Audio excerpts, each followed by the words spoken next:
Bonjour à tous et bienvenue dans les Chroniques d'une Lady, le podcast des romans classiques du 19e siècle, chapitre par chapitre. J'espère que vous allez tous bien, que vous êtes remis des deux précédents chapitres qui étaient assez durs et douloureux. Je vais d'ailleurs les rappeler.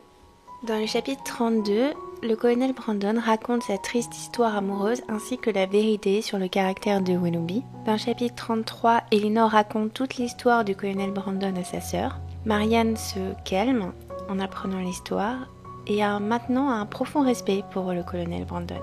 Madame Dashwood fut mise au courant mais insista pour que ses filles restent à Londres jusqu'à l'arrivée de leur frère, John Dashwood. Et 15 jours après, Willoughby est enfin mariée. Quelques jours plus tard, les demoiselles Steele s'installèrent également à Londres et sont ravées de revoir les demoiselles Dashwood. Raison et sentiment, chapitre 34. Après quelques oppositions, Marianne céda aux prières de sa sœur et consentit à sortir un matin avec elle et avec Madame Jennings pour une demi-heure.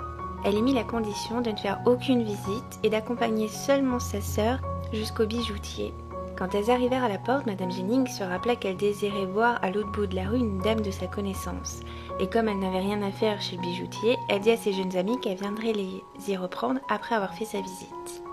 Quand elles entrèrent dans le magasin, qui était à la mode, il y avait beaucoup de monde. Et donc il ne fut pas possible de parvenir jusqu'au bijoutier et qu'il leur fallut attendre. Devant elle, un jeune homme, d'après l'attention qu'exigeait de l'ouvrier à qui il parlait, commandait sans doute quelque chose d'assez précieux. Il commandait une petite boîte à cure-dents pour lui, et jusqu'à ce que la grandeur, la forme, les ornements fussent expliqués, il s'écoula au moins un quart d'heure. Elinor n'avait jamais vu un seul des merveilleux petits maîtres qui viennent étaler leur grâce dans les magasins, aux ventes, aux promenades. Elle comprit que celui-ci s'en était un. Sa figure soignée, avec toute la recherche et l'extravagance de la mode, aurait été belle s'il en avait été moins occupé. Ses traits étaient réguliers, mais complètement insignifiants. Ses yeux grands et d'une belle couleur n'exprimaient que le contentement de soi-même. Son sourire seul aurait paru assez agréable à Elinor, parce qu'il lui rappelait celui d'Édouard, s'il n'avait souri continuellement avec affection pour montrer ses belles dents. Après s'en être amusée un instant, elle le trouva insupportable et surtout malhonnête de faire attendre aussi longtemps des femmes pour un motif aussi peu important et de la regarder comme un objet de curiosité. L'importante affaire de l'étui à cure-dents fut décidée, les voix, les perles, l'or eurent chacun leur place assignée, et le jeune merveilleux, ayant fixé le nombre de jours qu'il pourrait encore vivre sans la possession de cette délicieuse boîte, mit ses gants avec soin, fit sonner sa répétition, jeta encore un regard sur les demoiselles Dashwood, plutôt pour captiver que pour exprimer l'admiration, et sortit avec cet air heureux d'une indifférence affectée que donne la persuasion de son mérite. Elinor alla voir le bijoutier, montra son écrin, et elle était près de conclure son marché lorsqu'un autre gentilhomme entra et s'approcha. Elle jeta les yeux sur lui. C'était son frère, John Dashwood. Il leur montra beaucoup d'amitié et s'informa de leur mère et de Margaret avec respect et tendresse. Elinor lui demanda de son côté des nouvelles de Fanny et de son fils. Toute la famille était à Londres depuis 2 jours. Il expliqua qu'il désirait beaucoup aller leur rendre visite hier, mais cela était impossible, car son fils avait envie de voir les bêtes sauvages. Et ce matin, il voulait décidément aller aussi leur rendre visite, mais il ne dispose d'aucun moment, et que là, il était venu acheter un cachet pour Fanny. Mais demain, bien certainement, rien ne m'empêchera de me présenter chez votre amie Madame Jennings. On m'assure que c'est une femme qui a une très bonne fortune et une jolie maison, et son gendre Sir John Middleton et Milady Middleton, cela sonne très bien en vérité. C'est votre cousin, n'est-ce pas? Ce sont aussi des parents de ma belle-mère. Je dois des respects à un homme de ce rang. Ce sont de bons voisins pour vous, m'a-t-on dit. Excellent en vérité, dit Elinor. Leur attention pour notre bien-être en général, leur obligeance en chaque occasion, vont plus loin qu'il n'est possible de l'exprimer. Je suis charmée de savoir cela, dit John. Ils sont vos parents et très riches. Il va sans dire que vous devez vous attendre à tout ce qu'ils peuvent faire pour rendre votre situation plus agréable. Édouard nous en a parlé avec enthousiasme. C'est ce qu'il a vu de plus charmant dans le genre, et vous avez à tout égard au-delà de ce qu'il faut. Nous avons éprouvé une grande satisfaction, je vous assure, d'apprendre que les parents qui ne vous connaissaient point se conduisaient si bien avec vous et que vous ne manquiez de rien. Elinor était honteuse, non pas pour elle, mais pour son frère, et ne fut pas fâchée d'être dispensée de lui répondre par l'arrivée du domestique de Madame Jennings, qui vint avertir ses dames que sa maîtresse les attendait à la porte. Tu m'étonnes qu'Elinor devait être honteuse de son frère. Il est en train de dire que heureusement des gens qui ne les connaissaient pas prennent soin d'elle. Et bon, il s'agit quand même de parents. Mais du coup, en fait, étant donné que John Dashwood est leur frère et qui devait subvenir à leurs besoins, c'est ce qu'avait demandé leur père et qu'il ne le fait pas, il devrait vraiment avoir extrêmement honte de dire ça. Mais bon, on les connaît, c'est Madame John et Fanny Dashwood. Monsieur Dashwood les accompagna et fut présenté à Madame Jennings à la portière du carrosse. Madame Jennings, comme à son habitude, l'invita cordialement à venir aussi souvent pour voir ses sœurs. Et il vint en effet le lendemain. Madame Jennings s'attendait aussi à ce que Madame John Dashwood l'accompagnât, mais les sœurs Dashwood savaient pertinemment qu'elle ne viendrait pas, et donc il vint seul. Il l'excusa en disant qu'elle était toujours avec sa mère et n'avait pas un instant de libre. Monsieur Dashwood fut amical avec ses sœurs, excessivement poli avec Madame Jennings, et un peu en peine de savoir comment il fallait être avec le colonel Brandon, qui arriva quelques instants après lui. Il lui fut présenté sous son nom et sous son titre, et Madame Jennings dit que c'était un ami de la maison.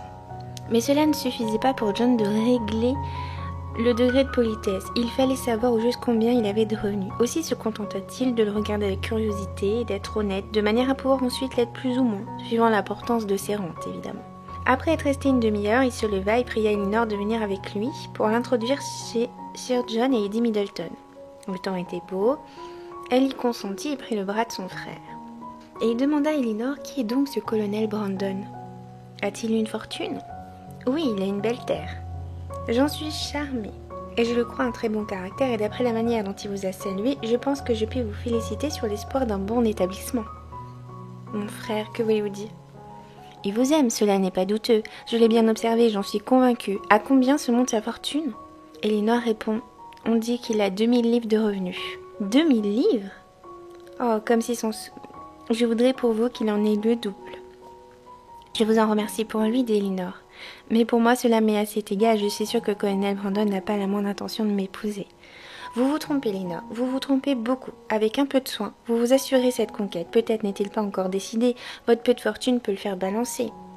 Non, le colonel Brandon, voilà celui sur lequel vous devez jeter vos vues. Et de ma part, aucune politesse, aucune attention ne sera épargnée pour qu'il se plaise avec vous et votre famille. Je l'inviterai à dîner au premier jour, je vous le promets. Toute ma famille désire excessivement, Elinor, de vous voir bientôt établie.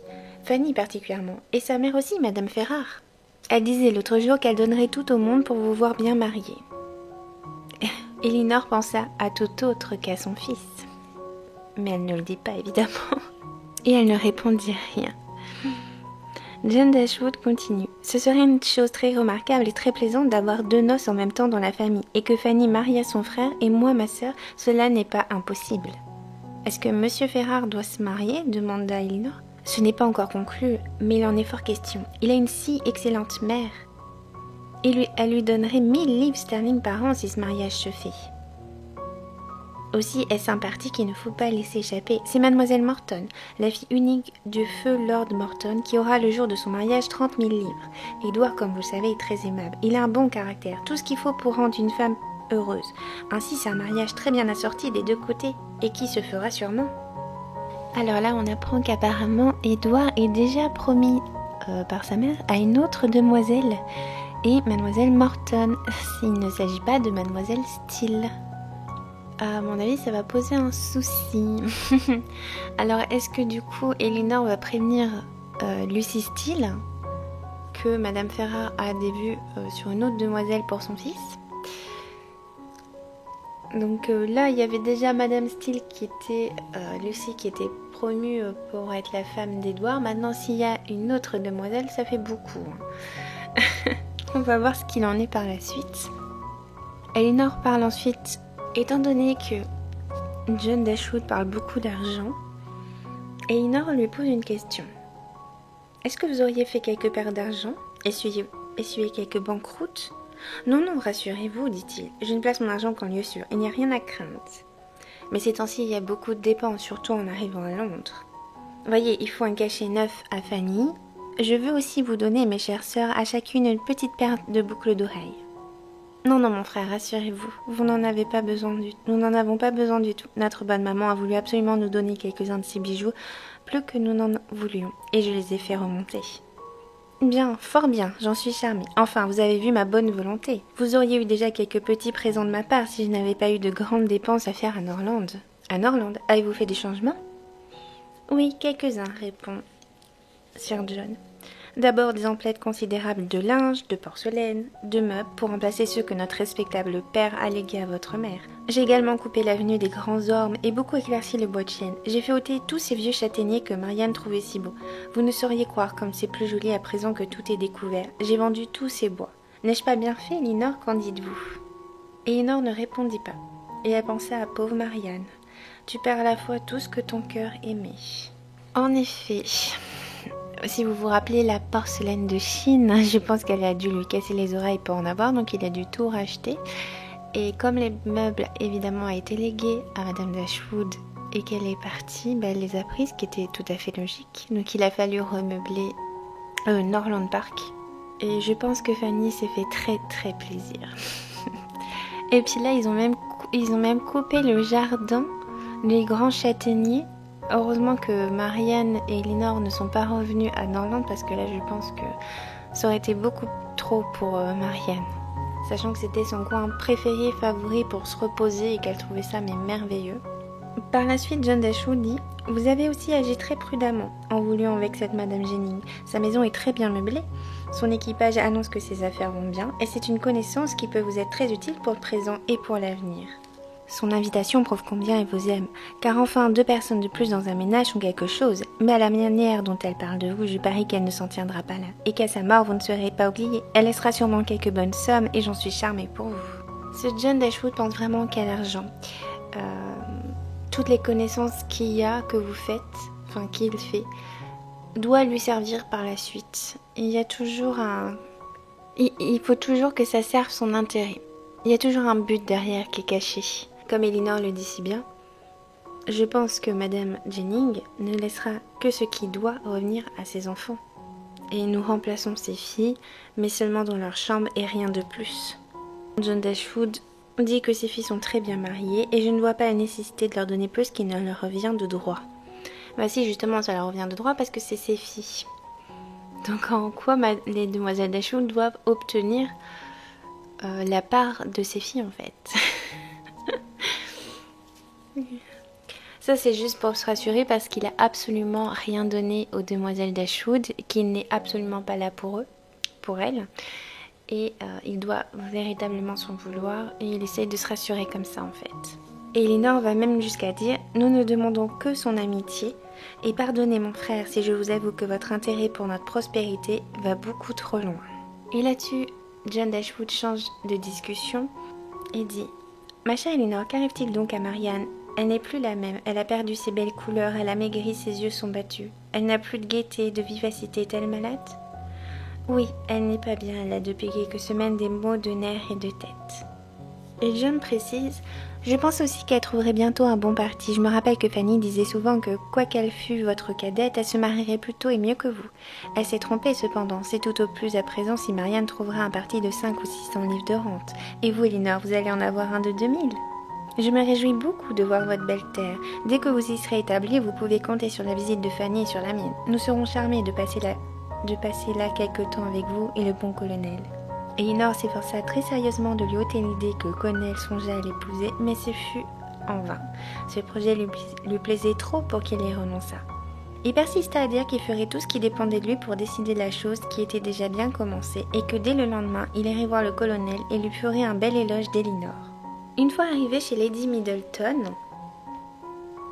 Sir John rentra bientôt juste après.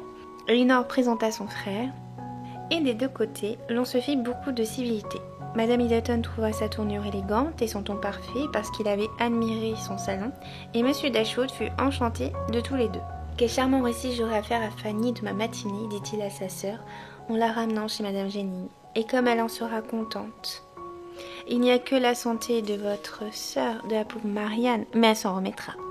Lady Middleton est une femme charmante, tout à fait dans le genre de Fanny. Elles se conviendront à merveille, j'en suis sûre, et Sir John est très aimable. Votre Madame Jennings aussi est une excellente femme, quoique moins élégante que sa fille, mais aussi n'est-elle pas lady. J'espère bien cependant que votre belle-sœur n'aura plus aucun scrupule à la voir, car je vous confesse à présent que c'est un peu pour cela qu'elle n'est pas venue avec moi ce matin. Nous savions qu'elle était veuve d'un homme enrichi dans le commerce. Et ni Madame Dashwood ni Madame Ferrars ne se souciaient de voir cette famille. mais cela changera quand je leur dirai combien elle a l'air opulent. Le salon de Lady Middleton est plus orné que le nôtre. Je crains seulement un peu que Fanny ne veuille l'imiter. Mais enfin, ils sont riches, très aimables, et j'espère que nous nous verrons souvent. » Il était devant la maison de Madame Jennings, et ils se séparèrent. Monsieur John Dashwood, comme à son habitude, ne remarque les gens que par leur richesse. Et là, il a bien vu que Lady Middleton et John Middleton sont extrêmement riches. Et ça leur plaît beaucoup. Connaissant Lady Middleton, c'est vrai qu'il y a un point commun avec Fanny. Je pense que quand elles vont se rencontrer, elles vont vraiment bien s'aimer. Il dit tout de même qu'ils ont l'air très aimables, mais il dit surtout qu'ils sont très riches. Ça l'intéresse énormément. Et il avoue même que si Fanny n'est pas venue, c'est parce que Madame Jennings est veuve et qu'en fait elle s'est enrichie grâce à son mari.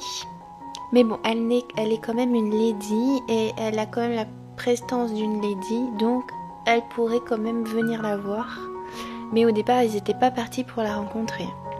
On voit vraiment ici le critère de base pour rencontrer des gens, c'est qu'ils doivent être extrêmement riches, avoir un titre, être très bien présentés, de bon ton, comme ils disent. Donc voilà. Mais là, apparemment, il a eu plutôt une très belle surprise de tout le monde. Donc il va pouvoir faire décider Fanny à rencontrer enfin cette famille. Raison et sentiment, chapitre 35. Madame Fanny Dashwood avait une telle confiance dans le jugement de son mari que dès le jour suivant, elle vint en personne faire visite à Madame Jennings et à Lady Middleton. Cette confiance ne fut pas trompée. La vieille amie de ses belles-sœurs, quoique un peu commune, le plut assez par ses prévenances et Lady Middleton l'enchanta complètement par son bon ton et son élégance. Cet enchantement fut réciproque. Il y avait entre ces deux femmes une sympathie de froideur de cœur et de petitesse d'esprit qui devait nécessairement les attirer l'une vers l'autre. Seulement Fanny avait un fond d'avarice et d'envie qui se manifestait en toute occasion et Lady Middleton une indifférence parfaite pour tout le monde, excepté pour ses enfants. Fanny ne réussissait pas aussi bien auprès de Madame Jennings qui lui trouva l'air fier, impertinent, et qui vit qu'elle ne faisait aucun frais pour plaire. Elle n'avait rien d'aimable ni d'affectueux, même envers ses charmantes belles-sœurs à qui elle parlait à peine, et qu'elle ne s'informait point de la santé de Marianne qu'elle devait trouver changée. Donc Madame Jennings en fut indignée et ne se gêna pas pour le dire lorsque Fanny fut partie. Et oui, Madame Jennings a vu dans le jeu de Fanny comment elle est et comment en fait elle s'en fiche complètement de ses belles-sœurs. Là, ce qui comptait pour sa visite, c'était la rencontre de Lady Middleton, qui est extrêmement riche et qui a un peu la même façon de faire, comme il dit, une froideur de cœur et une petitesse d'esprit, qui évidemment les attire l'une vers l'autre. Elinor aurait désiré apprendre si Édouard était à Londres, mais Fanny n'avait garde de prononcer devant elle le nom de son frère jusqu'à ce que le mariage de l'un avec Mademoiselle Morton et de l'autre avec le colonel Brandon les eût séparés à jamais. Elle, Fanny, savait très bien qu'ils étaient les croyait trop attachés l'un à l'autre.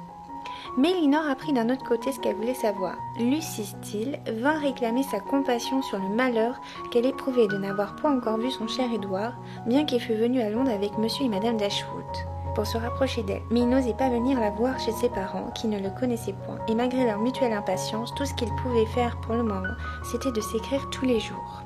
Donc, on sait que Édouard est à Londres et qu'il est bien venu avec sa sœur. Elle a eu la conviction qu'Édouard était véritablement en ville, parce qu'elle ne se fie pas trop au dire de Lucie, lorsqu'elle trouva 2 fois en rentrant à la maison la carte d'Édouard qu'il était vu. Et donc elle a appris qu'il était venu la voir. Et elle fut bien aise au final de ne pas avoir été présente. Monsieur John Dashwood avait toujours son plan en tête, le mariage supposé de sa sœur aînée avec le colonel Brandon, et il voulut l'inviter à dîner chez lui. Fanny consentit cette fois et par l'espoir qu'Elinor en épousera un autre que son frère, et par celui d'être invitée à son tour aux fréquentes fêtes de Sir John et à ses dîners qui avaient grande réputation. C'était toujours dans l'optique de semer pour recueillir. Donc peu de jours après, tout le monde reçut une invitation en forme pour dîner le jeudi suivant chez Madame John Dashwood. Donc il y avait les demoiselles Dashwood qui étaient invitées, Madame Jennings, les Middleton, Monsieur Palmer acceptèrent, Charlotte était sur le point d'accoucher donc elle restait chez elle, le colonel Brandon évidemment. Il fut même surpris d'être dans les convives, ne connaissant pas du tout Madame Dashwood et n'ayant vu qu'un instant son mari qui ne lui avait fait qu'un accueil à demi poli. Mais il aimait trop être avec les demoiselles Dashwood pour en refuser l'occasion. Et Madame Ferrars devait aussi venir. Quelques mois auparavant, Elinor aurait été vivement émue à la seule pensée de rencontrer la mère d'Edward et de lui être présentée. Maintenant, elle avait une complète indifférence, sachant qu'il devait épouser Lucy. Pour elle, c'était oublié. Et d'ailleurs, Lucy Steele et sa sœur seraient aussi également de la partie. Et donc Elinor se dit, d'après ce qu'elle savait de la hauteur de Madame Ferrars, la bonne Elinor, son amie Lucy, ne pouvait s'empêcher de la plaindre d'avance de la manière dont elle en serait traitée et qu'il lui serait d'autant plus sensible qu'elle s'y était volontairement exposée. Et donc Lucy Steele fut invitée, enfin les demoiselles Steele furent invitées, parce qu'elle se souvient, vaguement, que Lady Middleton les avait invitées, lorsqu'elle s'était séparée à Barton, de passer une quinzaine de jours chez elle à Londres, et Lady Middleton l'avait oubliée. Mais l'adroite Lucy apporta à la petite Anna Maria un joli panier plein de bonbons et lui souffla de demander à sa maman que ses bonnes amies Steele viennent demeurer chez elle. Et comme les demandes d'Anna Maria ne sont jamais refusées, 1 heure après la voiture de Lady Middleton arrivait, avec une prière instante aux demoiselles Steele de se rendre sans délai au désir d'Anna Maria. Une fois établies chez leurs nobles parents, elles devaient donc être invitées avec eux. Et elles avaient un droit de plus de lettres chez Madame Dashwood, puisque leur oncle avait été le professeur de son frère, donc d'Edward, si vous vous rappelez. Donc Lucy est au comble de la joie. Elle va enfin être introduite dans cette famille qui devait être un jour la sienne. Elle va enfin rencontrer Madame Ferrars. Et donc elle se hâtait d'aller parler de son bonheur à Elinor. Elinor eut beaucoup de peine à lui cacher ce qu'elle ressentait. Et elle n'osait pas lui dire en fait que Madame Ferrars a déjà prévu qu'Edward se marie avec Mademoiselle Morton. Dans tous les cas, Lucy dit qu'Edward n'y sera sûrement pas à la fête, de crainte de se trahir. Il lui était impossible, lorsque nous étions ensemble, de cacher l'excès de son affection, et cette raison l'empêchera de venir, dit-elle. C'est un jeudi si désiré, si redouté, qui devait mettre les deux jeunes rivales en présence de cette formidable belle-mère. Elinor avait acheté la veille une charmante toque en fleurs avec des plumes blanches dont elle voulait se parer ce jour-là. Lucy, qui venait continuellement chez elle, chez Madame Jennings pour y voir sa chère amie, se trouva là quand on la porta. Et elle devait à Edward de se faire aussi jolie qu'il lui serait possible la première fois qu'elle apparaissait devant sa mère. Donc elle espérait donc de sa complaisance, de son amitié, qu'elle voudrait bien ce jour-là renoncer à la jolie toque qui la coiffait si élégamment et la lui prêter. Elinor frémit à la pensée qu'elle avait failli arriver au dîner coiffée exactement comme Lucy et accepta de lui prêter la jolie toque. Elle est vraiment gentille, hein. Et Lucy, comme à son habitude, dit à Elinor que vous êtes la seule personne qui saura ce que je souffre. À peine puis-je marcher tant je suis émue en pensant que dans quelques heures je verrai la personne dont tout mon bonheur dépend, celle qui doit être ma mère. Elinor aurait pu diminuer cette émotion ou la faire changer de nature en lui disant que vraisemblablement c'était la belle-mère de Mademoiselle Morton plutôt que la sienne qu'elle allait voir. Elle ne lui dit absolument rien. Elle préfère qu'elle l'apprenne par elle-même, et même d'ailleurs que ça soit Edward qui la prévienne. C'est pas son rôle à elle de lui dire, et puis quel est l'intérêt de lui casser du sucre en fait.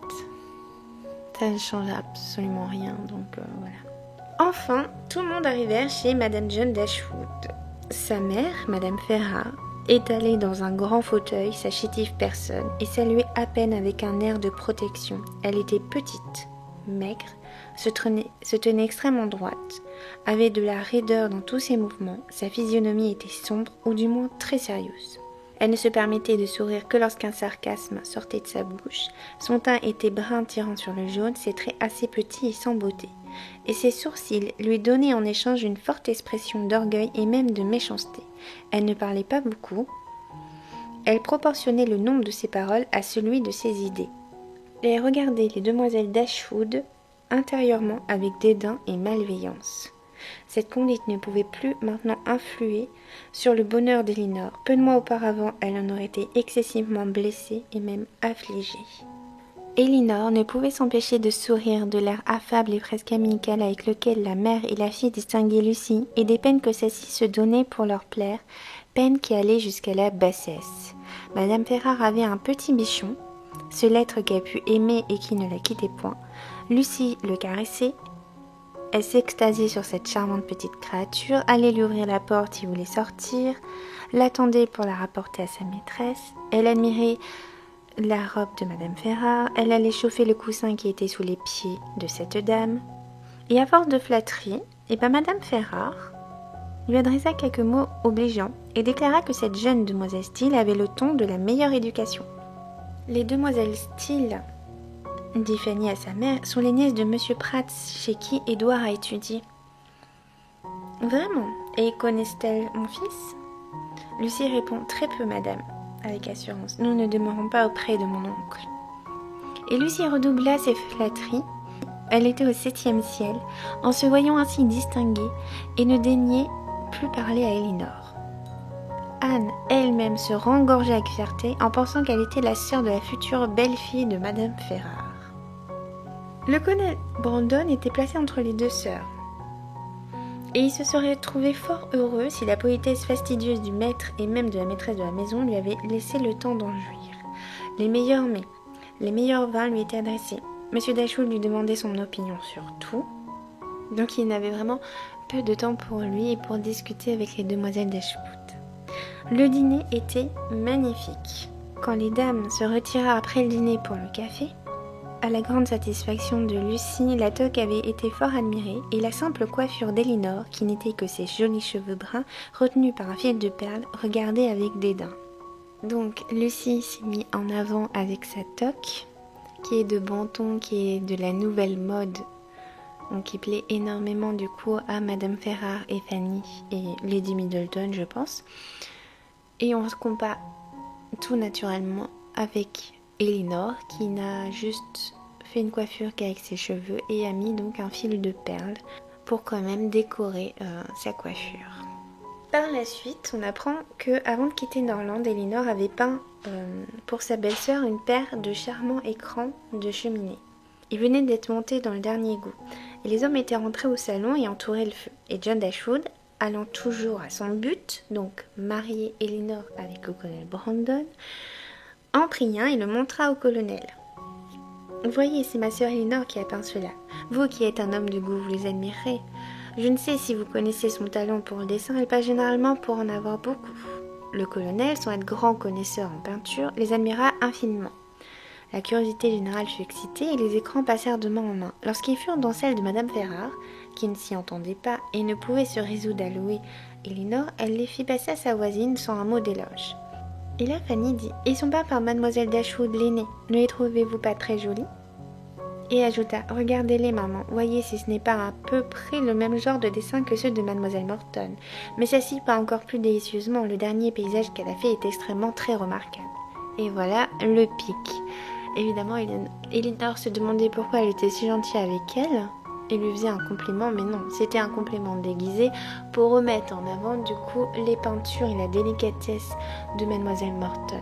Cela n'a pas attiré le regard de Lucie Steele. Elle ne sait pas encore qui est cette demoiselle, et voilà. Par contre, Marianne ne put supporter ce qu'elle regarda comme un outrage à sa sœur. Elle était déjà très irritée du ton et de la manière de Madame Ferrare. Mais cédant à son ordinaire et à son premier mouvement, elle dit avec vivacité « Voilà en vérité une singulière manière de voir et d'admirer les ouvrages de ma sœur. En faire un objet de comparaison pour les rabaisser, c'est du moins peu obligeant. Qui est cette demoiselle Morton à qui personne ne peut être comparé? À propos de quoi est-il question d'elle et de ses talents? Qui intéresse-t-elle ici? Et mon Elinor nous intéresse tous. » Madame Ferrare rougit de colère, ses petits yeux s'enflammèrent, ses sourcils s'élevèrent d'un demi-pouce et se touchèrent. « Je croyais, dit-elle, que tout le monde ici savait que Madame Morton était la fille de feu Lord Morton. J'oubliais que mesdemoiselles Dashwood ne sont jamais venues à Londres et ne peuvent connaître le grand monde. » Poussée par son sentiment pour sa sœur chérie, ainsi méprisée et rejetée par toute une famille qui devait l'adorer, Marianne vint s'asseoir à côté d'elle, passant un bras autour de son cou et posant sa joue contre la sienne, et elle lui dit à l'oreille Chère Elinor, ne souffrez pas que de tels gens aient le pouvoir de vous rendre malheureuse. Ne craignez rien, Édouard ne pense pas ainsi. Je le connais, j'ose vous répondre de sa fidélité en dépit d'eux et de leurs projets. Il n'aime, il n'épousera que vous. Elinor est très touchée de l'affection de sa sœur, mais désolée des preuves qu'elle lui en a données en un tel moment, la conjura de se calmer, de se taire, tandis qu'elle-même pouvait à peine retenir les larmes qui lui avaient rempli les yeux en entendant les propos de Marianne. Mais Marianne fondit en larmes, l'attention de chacun fut attirée vers elle et tout le monde eut l'air consterné. Le colonel Brandon, qui depuis le commencement de la scène avait eu les yeux attachés sur Marianne, l'admirait plus qu'il ne la blâmait. Ce cœur si brûlant, cette sensibilité si active pour ceux qu'elle aimait autant que pour elle-même, l'attachait toujours davantage à cette jeune personne. Lorsqu'elle éclata en sanglots, il se leva, vint près d'elle presque involontairement et prit sa main, qu'il serra entre les siennes. Elinor soutenait sur son sein la tête de sa sœur et ne pensait plus à Édouard. Madame Jennings dit « Pauvre petite, la moindre chose attaque ses nerfs. » Madame Ferrars levait les épaules en parlant à sa fille. Lady Middleton la regardait d'un air glacé. Monsieur Palmer bâillait. Les deux sœurs Steele riaient et chuchotaient dans un coin. Sir John était enragé contre le traître Willoughby, seul auteur, disait-il, de cette faiblesse de nerfs. Et au bout de quelques minutes, Marianne fut un peu remise.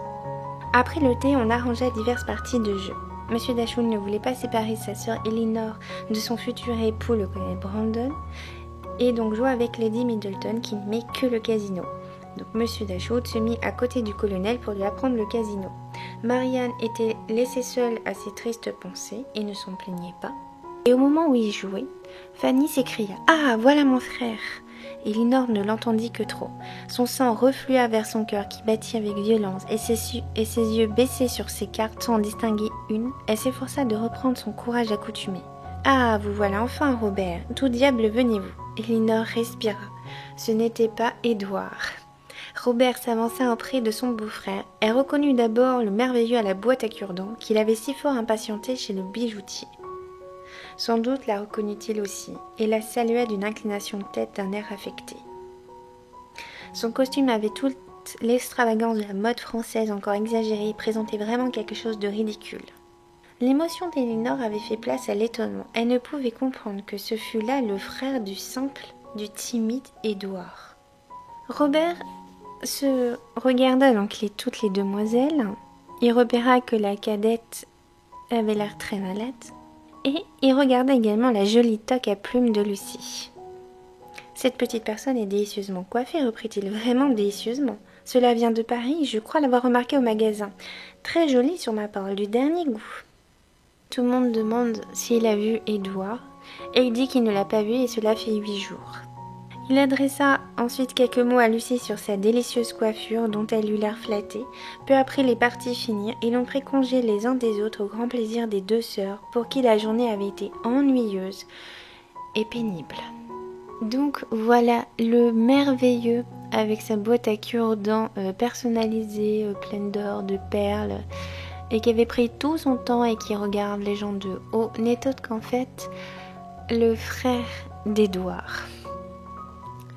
En effet, on peut comprendre que Elinor est très étonnée parce que quand on lit le portrait d'Édouard et sa façon de faire, ça n'a rien à voir avec Robert, absolument pas. Après, quand on connaît Fanny et Madame Ferrars, en effet, on dit que Édouard c'est le vilain petit canard de la famille qui s'est perdu,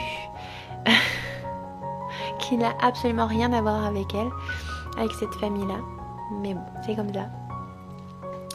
Donc ce fut un repas assez pénible, toute la société est là. Ils ont passé leur temps à critiquer Elinor, à la rabaisser. Marianne qui n'en pouvait plus, que déjà ses nerfs étaient qui est déjà extrêmement sensible, n'a pas pu retenir ses propos et elle a dit ce qu'elle pensait. Et elle s'en est même mise à pleurer. Le colonel Brandon la regarde avec admiration et il est toujours amoureux d'elle. Quant à John Dashwood, lui, il est persuadé qu'il est amoureux d'Elinor, donc il fait tout pour les rapprocher, mais tout dans le repas. Il lui donne le meilleur, mais alors qu'il lui a parlé genre 15 minutes, qu'il était à demi-poli, mais non, là il fait tout, c'est son but, c'est de les marier.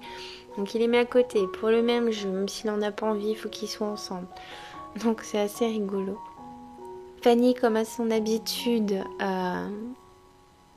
fait des compliments déguisés, il y a toujours un intérêt derrière. Et pareil que Madame Ferrare pour rabaisser Elinor et les demoiselles d'Ashwood. J'espère que cet épisode vous a plu. Il est extrêmement long. Le chapitre est très très long. Il se passe plein de choses. En tout cas, je vous remercie de m'avoir écouté. Je vous dis à très vite. Passez une très belle semaine.